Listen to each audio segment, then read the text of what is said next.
J'aime assez faire la comparaison avec les représentations fines, ciselées, vous voyez, tous ces traits qui pour moi représentent les énergies, avec les représentations de la découverte à Gavrinis, où on a cet équivalent chez donc, les Bretons, équivalent mystérieux des lignes. Vous voyez, je trouve qu'il y a une sorte de similitude. Alors est-ce un hasard ou pas? Voilà, le débat est ouvert.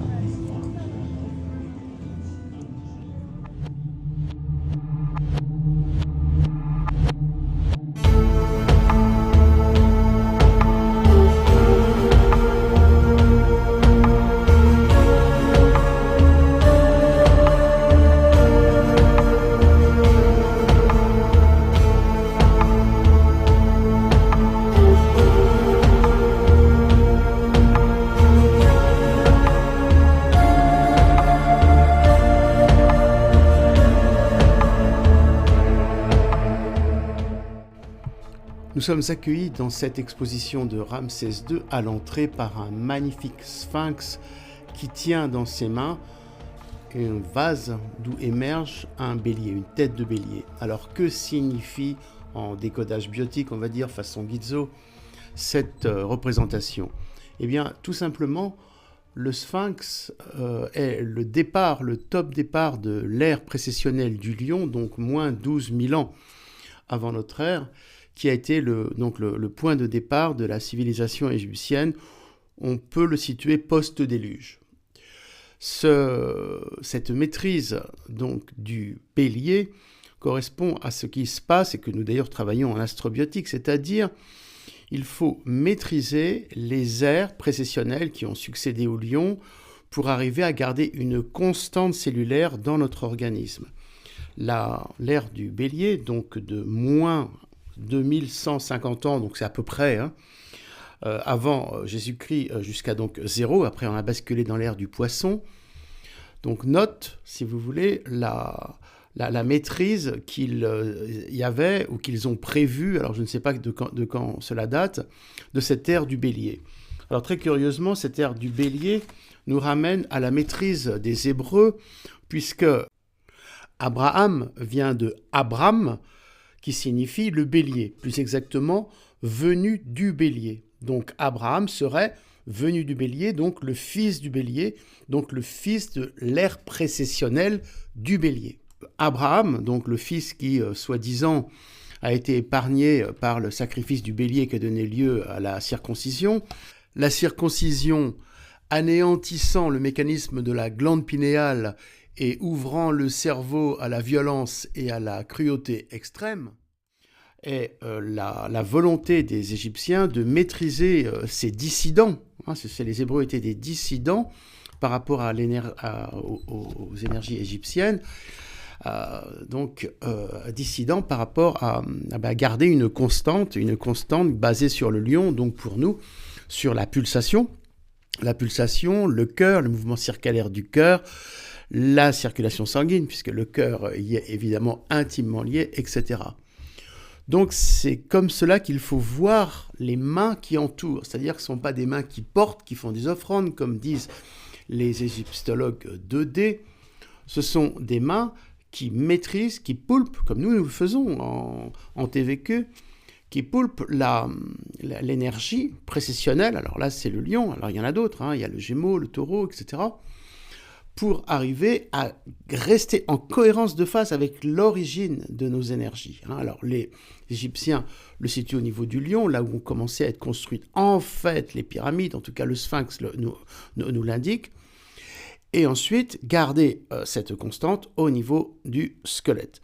Donc on verra après que la signification au niveau du pharaon et de son émesse est très importante au niveau symbole par rapport à l'oreille qui dépasse toujours d'une émesse, qui souligne l'importance de l'oreille, donc du temporal, donc des os temporaux par rapport à H2O, qui nous ramènera à la pyramide, je vous ai expliqué ça dans d'autres vidéos, et l'importance des capteurs au niveau des énergies supérieures, des énergies cosmiques que l'on peut assimiler à ces grandes oreilles. Vous voyez, un peu, il y a les grandes oreilles qui écoutent les smartphones, là, chez les Américains, chez la NSA, les pharaons écoutaient le cosmos, captaient le cosmos avec leur antenne amplifiée par le némès, cela rentre par le temporal, donc par l'oreille, et la coiffe le montre bien, cela va diffuser le long de la colonne vertébrale pour animer la colonne vertébrale.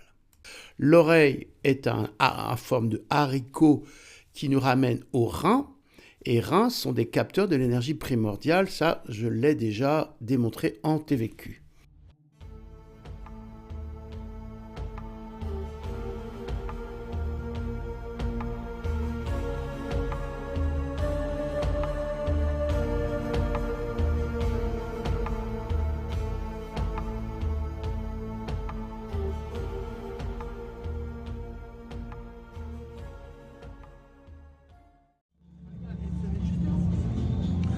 Là, on voit les statues des enfants, représentant des enfants, et la caractéristique en Égypte de voir une tresse sur le côté droit qui, donc je vais vous montrer avec ma main, voilà, vous voyez, qui fait une boucle comme ça. C'est très caractéristique, vous voyez, c'est au niveau du temporal droit. Et là, on a l'évidence de l'importance du temporal que je décris par rapport au l'os temporal, au mouvement circulaire du lobe temporal et son implication dans l'autisme quand c'est bloqué. Alors, on comprend, ce sont des représentations d'enfants avec un marquage au niveau donc, de cette tresse qui marque en fait, qui souligne le mécanisme du temporal. Et à l'époque, bon, ils devaient le travailler à leur façon, je ne sais pas. Et en tout cas, nous, pour l'autisme, on a ce mécanisme-là qui est bloqué. Donc vous voyez le message de l'Égypte que l'on a pu décoder dans le système vibratoire quantique pour essayer de comprendre l'autisme.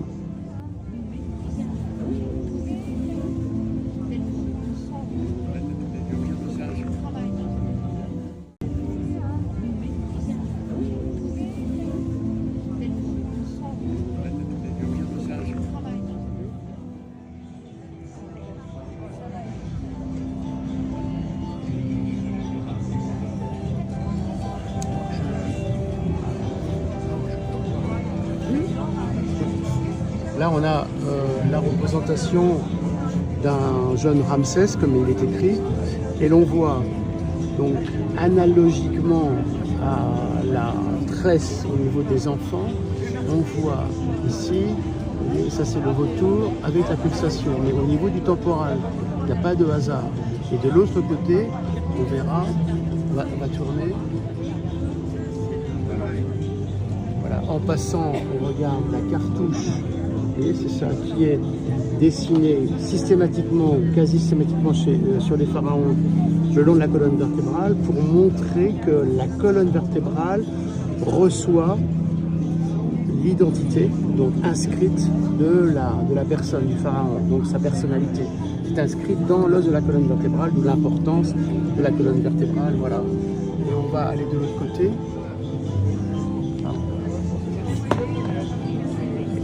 Voilà, et on voit ici donc le serpent, donc j'ai oublié le nom. Donc qui sont les deux symboles de la royauté que l'on a normalement quand on est adulte sur le frontal. Là on est sur le temporal, donc c'est le serpent et le vautour de l'autre côté, voilà, qui montre que l'énergie de la maturation du cerveau frontal est en train de se faire au niveau des temporaux, puisque c'est un enfant.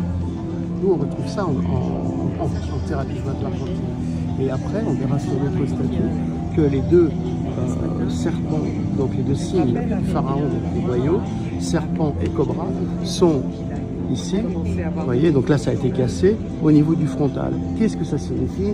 Ça signifie que le lobe frontal, dans son évolution, a un mouvement au niveau, on appelle circulaire, au niveau de la rotation du lobe frontal qui, vous voyez, va enrouler, comme je vous explique, le cerveau frontal et faire accéder à la maturité, ce qu'on doit tous faire normalement pour être en place. Donc eux, les Égyptiens, symbolisaient ça par le serpent, donc le mouvement, et le vautour, qui est également le symbole des ailes d'oiseaux qui vont commencer à s'épanouir.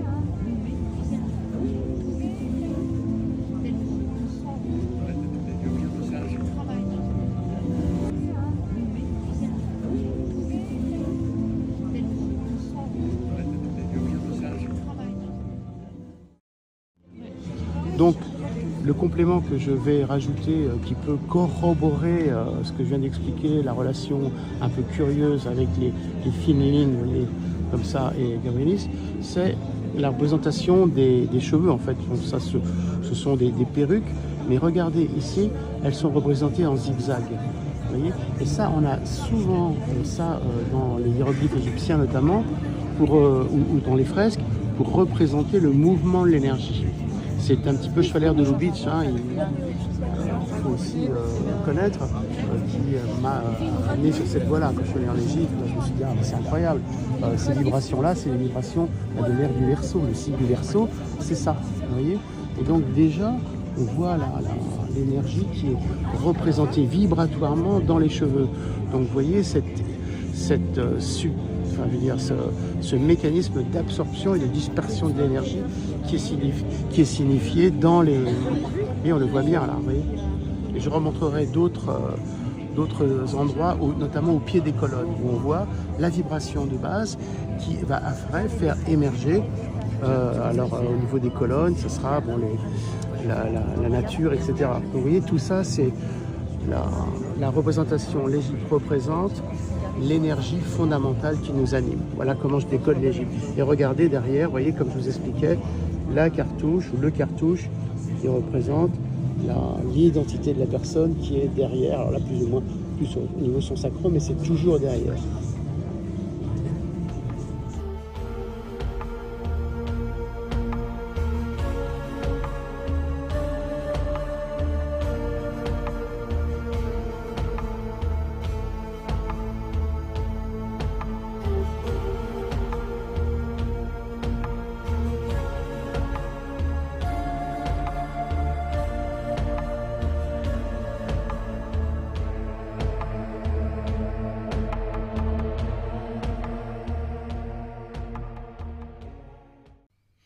Dans l'alphabet égyptien, le symbole de l'énergie, donc la ligne brisée, correspond à la lettre N.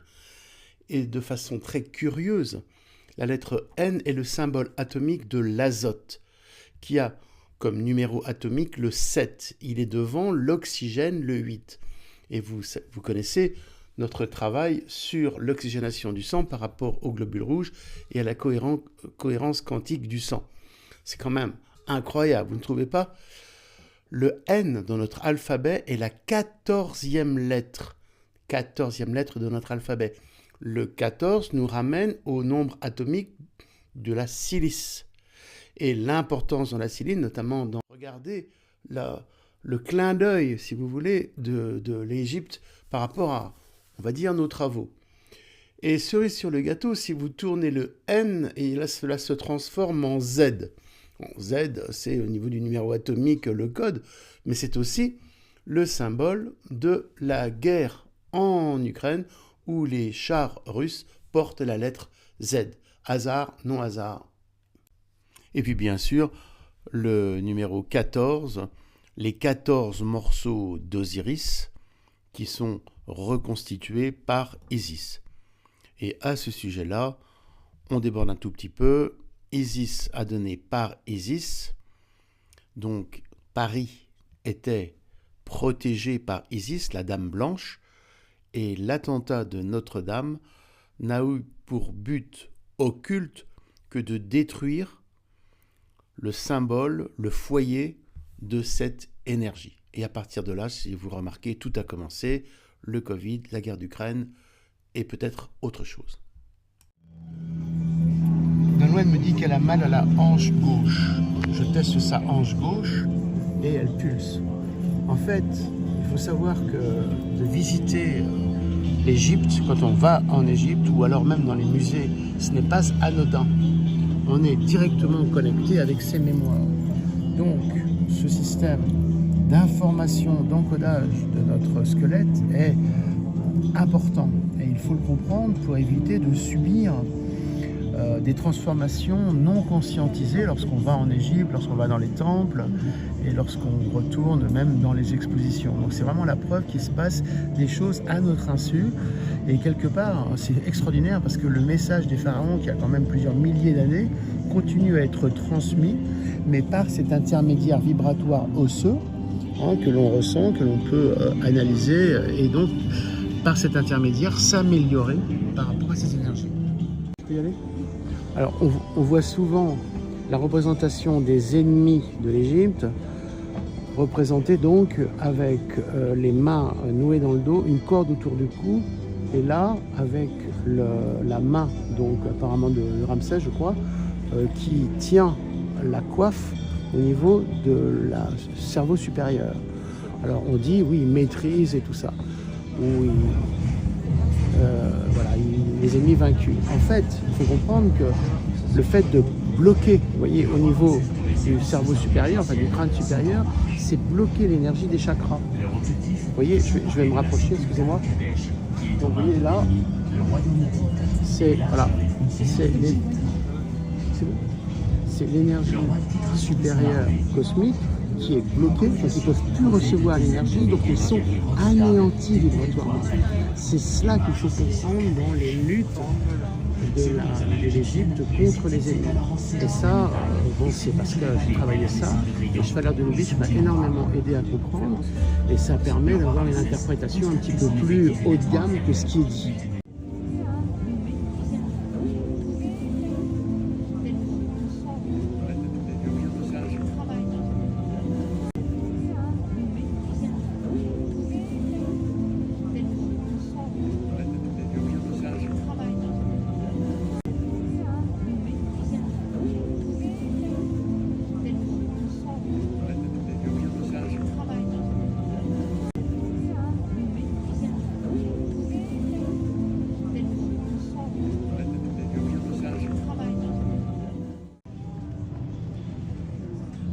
Donc toujours cette erreur assez pénible pour nous, voilà, qui est de montrer, vous voyez ici, quelqu'un, on va dire, qui, soi-disant, d'après le texte, vous voyez ici, lève ses bras pour louer la déesse. Non, vous voyez, absolument pas.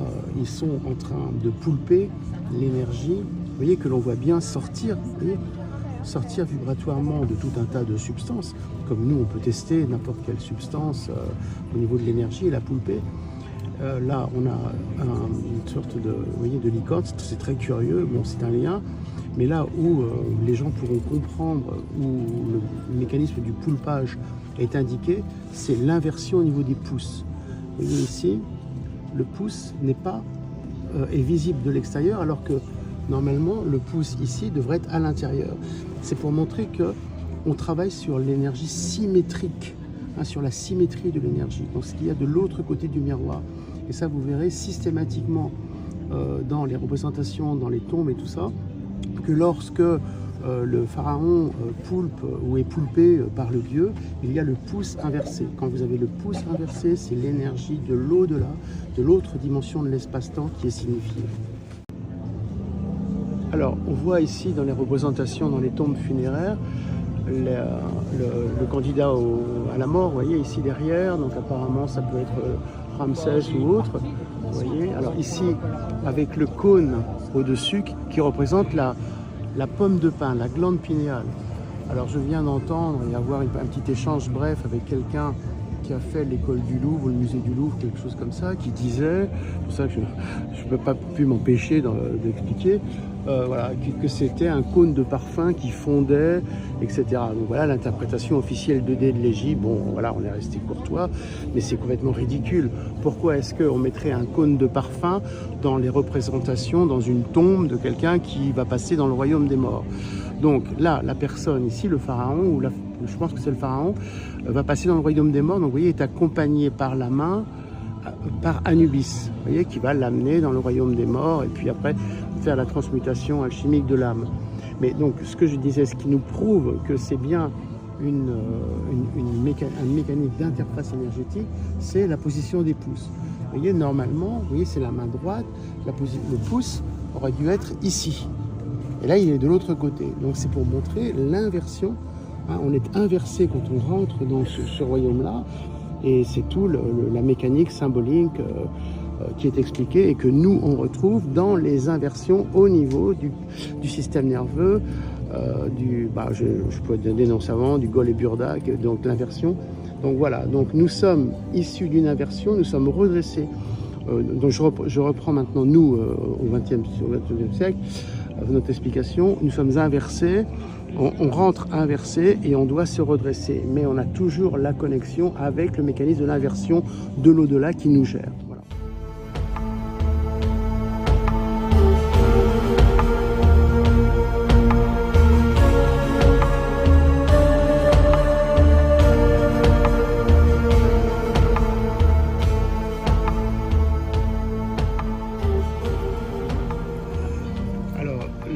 Je vais expliquer, vous voyez, on est dans le royaume des morts, ou des candidats à l'ouverture au niveau du royaume des morts. C'est le livre des morts égyptiens, je crois, qui est représenté. Donc vous voyez, on a les défunts, alors on le voit parce qu'ils sont en blanc, pagne. Alors toujours, on voit l'énergie qui remonte au niveau du hara, et ici, le petit nœud que j'associe à une pulsation. Pourquoi est-ce qu'ils tiennent des canards? Alors, on a souvent des interprétations de scènes de chasse, alors quand c'est d'autres. Et on dit, ah voilà, ils ont, avec le filet, capté le canard et tout ça. Mais non, pas du tout. Vous voyez, ils maîtrisent les ailes. Ils maîtrisent les ailes d'oiseau. Canard veut dire, la représentation, c'est ça, le canard, représentation du dieu soleil. Et le dieu soleil, ici, a les ailes d'oiseau qui sont maîtrisées. Ce qui veut dire que lorsque on rentre dans ce royaume-là, ça veut dire qu'on a maîtrisé le mécanisme des émotions. Des émotions qui peuvent perturber le système des pariétaux, qui sont nos ailes d'oiseau et qui vont nous connecter ou nous déconnecter. Donc voilà comment il faut interpréter, de mon point de vue, d'égyptologue 3D, on va dire, toutes ces images. Ça bouge, ça me fait bizarre. Ah, c'est ça, d'accord. Qui sont pas des scènes de tous les jours de chasse, mais qui sont des maîtrises de la symbolique, de la maîtrise de l'énergie.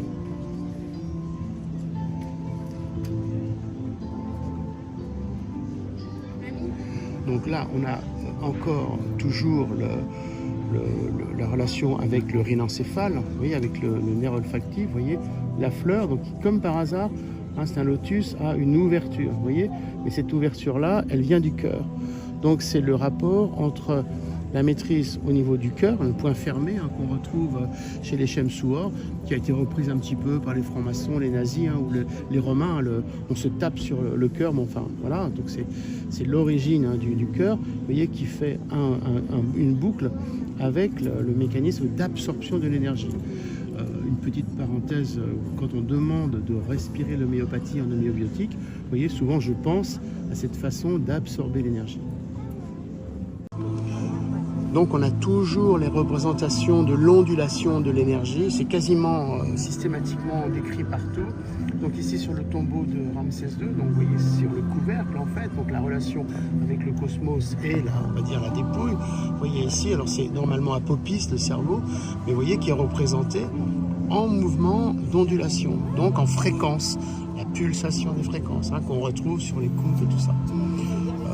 Je retrouverai aussi une image pour vous montrer la représentation de la faux du cerveau. C'est un diadème qui a été retrouvé pour la tombe de Toutankhamon et qui est expliqué par Schwaller de Lubitsch, où en fait on a la faux du cerveau qui est un mécanisme vibratoire, c'est-à-dire on a une ondulation, donc ouverture, fermeture au niveau du crâne, en ostéopathie, et à l'intérieur vous avez une fréquence de vibration qui vous lie au cosmos de façon plus directe quand c'est activé.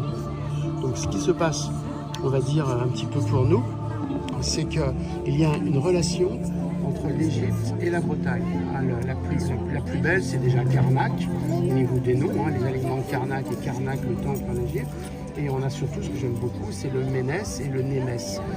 Le Ménès, c'est la coiffure, et le Némès, c'est le mont en Bretagne. Donc tout ça, c'est lié, c'est très bien. Et comble de l'ironie, quand on vient là-dedans, notre amie Nolwenn, qui est bretonne, qui est celte, elle reçoit de plein fouet toutes les informations levées dans ses os, qui commencent à se réveiller, puisque ces expositions-là, je trouve que c'est des expositions de réveil de conscience osseuse. C'est ce qui se passe, des douleurs terribles, mais moi je ne teste pas en douleur, puisque nous testons discrètement, on coupe tout, comme ça, et que en fait ça se met à pulser. Donc c'est le réveil des mémoires celtes reliées à l'Égypte qui sont en train de se réveiller grâce aux expositions.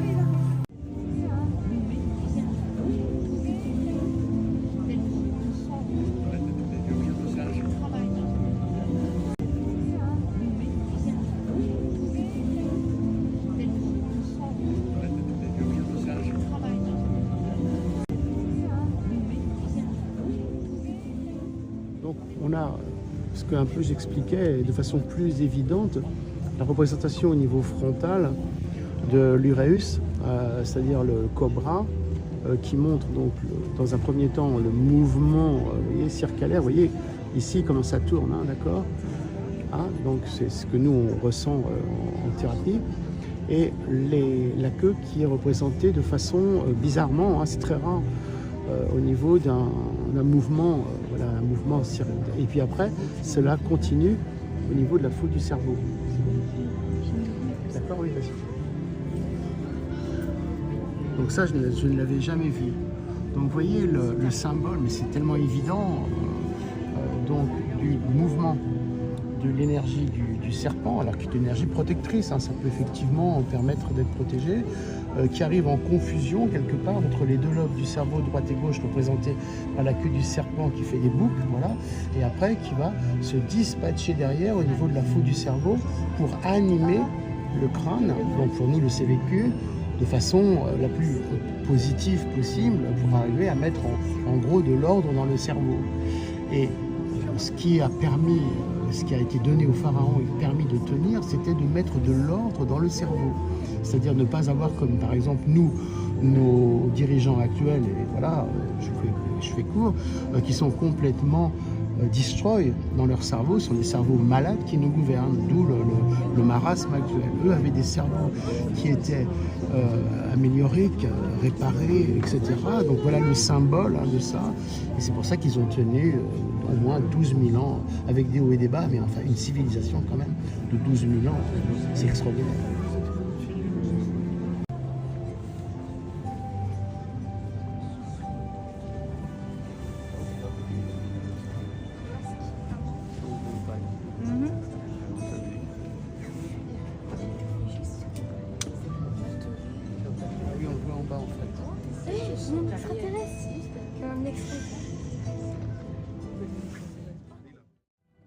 Ce texte me touche beaucoup puisque donc ils disent qu'Isis rassemble les parties éparpillées de son frère Osiris qui a été massacré, je crois que c'est par son frère, par Seth.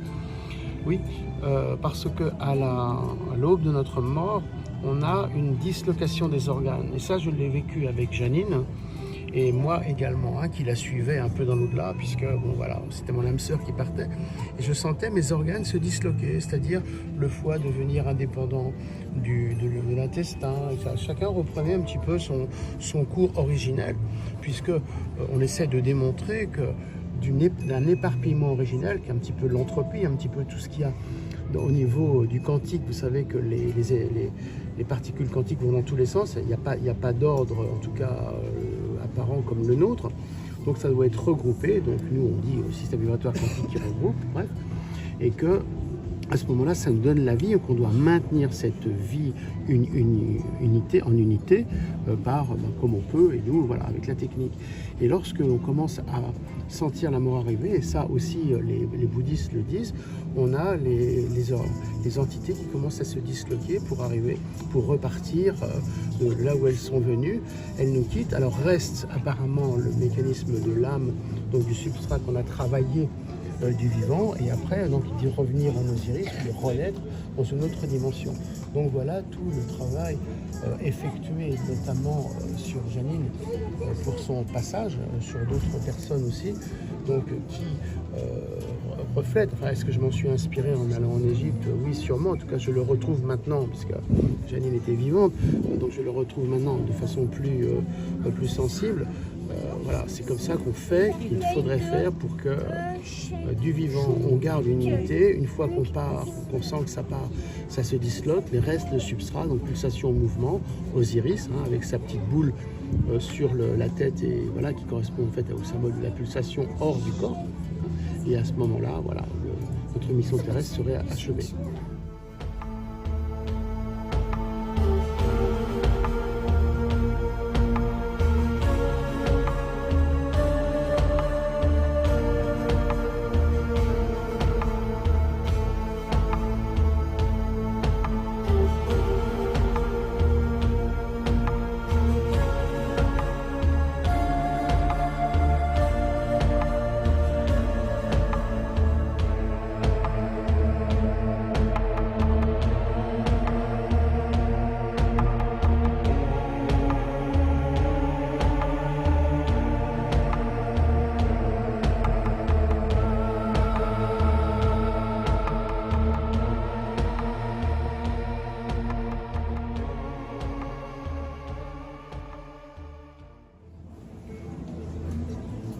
Alors là, bon, je vais rigoler un petit peu. Bon, vous me voyez à l'arrière, Emmanuel Guizot en train de faire de la biopsychanalyse, en train de faire la thérapie vibratoire quantique sur le crâne du pharaon allongé. Bon, alors apparemment il est mort, mais bon, c'est symbolique. Nous on le fait en anatobiotique, comme j'ai expliqué. Donc c'est ce qui m'a, quand j'étais en Égypte, un peu adoubé par rapport à la relation entre l'esprit égyptien au niveau énergie et tout ce qu'on avait trouvé en cabinet à Paris tout seul dans le 19e. Voilà. Donc c'est extraordinaire de le retrouver ici. Je ne pensais pas qu'on le retrouverait, cette photo que je mets souvent dans les vidéos. Donc regardez maintenant le symbole absolument évident de la communication avec les mains, notre outil, et le crâne, le cerveau, le crâne du pharaon donc, qui est allongé. On va rajouter également le symbole du cube. Vous voyez que derrière, ce n'est pas un hasard non plus, il est sur un cube, donc un parallélépipède. On se rappelle les vidéos sur les parallélépipèdes, notamment 2001 lycée de l'espace, etc., donc qui était le symbole. Hein, vous rappelez, et le cube représente, nous, dans le CVQ, l'ethmoïde. Je redirai ça différemment, ceux qui suivent se rappellent. Donc l'énergie, enfin, la structure cubique, c'est la manifestation de, on va dire, l'encodage de l'énergie sacrée en architecture sacrée.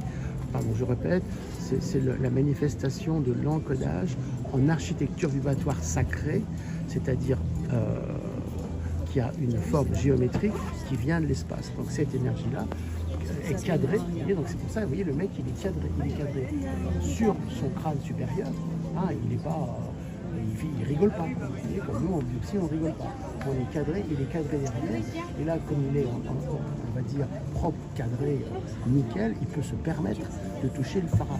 Sinon, ça serait un peu comme je reproche à certains thérapeutes qui touchent, mais en fait, comme ils ne sont pas cadrés à l'intérieur, ils transmettent tous leurs problèmes aux patients de façon inconsciente, bien entendu. Hein, je n'accuse personne. Et voilà la façon dont il faudrait avoir cette image en tête pour faire du boulot le plus cosmique possible. Alors pour corroborer cette interprétation que je suggère par rapport aux mains sur le pharaon, eh bien on a dans l'exposition le miroir qui reflète ce qu'il y a sous la stèle. Et sous la stèle, vous voyez, donc on a le schéma, parce que sinon on n'arrive pas bien à le prendre, c'est Nout.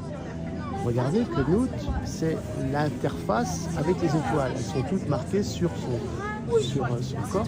Cette étoile a 5 branches, vous voyez, jusqu'à sa poitrine, et elle a les mains au-dessus qui captent, c'est symbolique, qui captent les énergies solaires, cosmiques, stellaires, du système solaire. Elle les renvoie au-dessus, puisqu'il y a le pharaon, et donc elle est en collaboration avec on va dire le prêtre qui a ses mains sur le crâne. Donc on est avec nous, avec notre technique, en astrobiotique, c'est-à-dire que plus particulièrement les femmes, et Louen le fait très bien, tous les soirs on capte l'énergie du cosmos, des étoiles du système solaire, on les intègre en nous et après on peut se permettre de les retranslater de façon propre, donc de redresser, de recadrer l'individu qui vient, on va dire, en séance, en thérapie. Donc voilà comment on peut expliquer. J'ai massé la représentation de ce sarcophage avec l'inscription de Keper, aile d'oiseau, plus pulsation au niveau du plexus solaire. Et les mains également qui sont bien représentées sur tout ce qui est voilà, plexus solaire, foie, pancréas. Donc, est-ce un hasard ou pas? Moi, je sais que c'est très important au niveau de la thérapie, cet endroit-là. Donc, il faut qu'il soit activé, donc notamment le foie, avec le cerveau, le pancréas, avec les temporaux, bon, et le côté Keper, donc pulsation, mouvement du crâne au niveau du plexus solaire. Donc là, on aurait une représentation directe du plexus solaire avec le mouvement vibratoire quantique du crâne, enfin, du CVQ.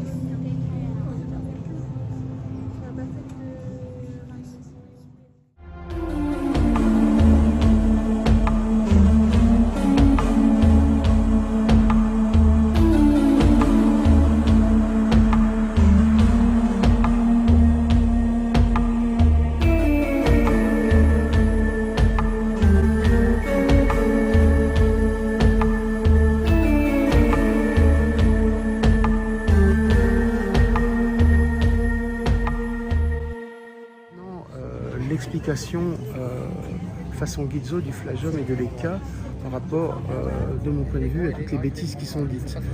Eh bien, c'est tout simplement le mécanisme de pouvoir, le flagellum, c'est-à-dire comme un fouet, de pouvoir disperser la matière et de la reconstruire au niveau du Eka. Vous voyez cette courbe, cette crosse, enfin là elle est derrière la barbichette, pour arriver à la resynthétiser sur un autre niveau de fréquence, je peux dire, sur un autre niveau d'organisation, sur un autre saut quantique de notre point de vue.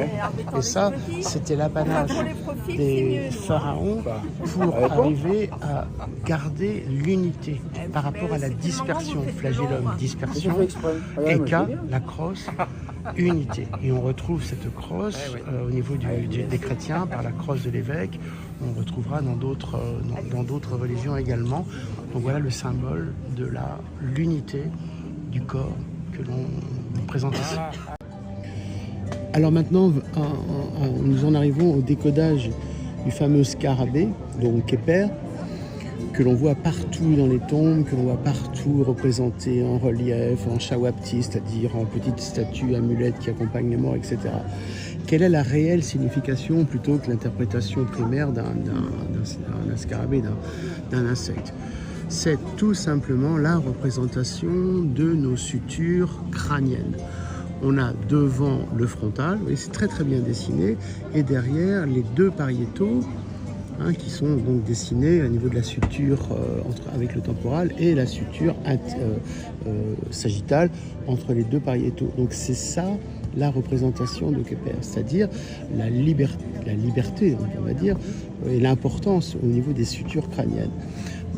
Preuve supplémentaire, c'est que donc ça nous avons dans le CVQ le mécanisme qui commence à activer le médusa à l'intérieur, donc là bien sûr ça ne se voit pas, et après les pariétaux se métamorphosent en ailes d'oiseaux, et vous voyez qu'elles sont bien représentées sur les côtés. Vous voyez les ailes qui représentent l'ouverture au niveau crânien de ces pariétaux qui donc vont être vecteurs de, comme j'explique, la grande communication. Donc voilà, de mon point de vue, mais j'en suis quasiment certain, n'est-ce pas, la signification de tous ces, on va dire, symboles.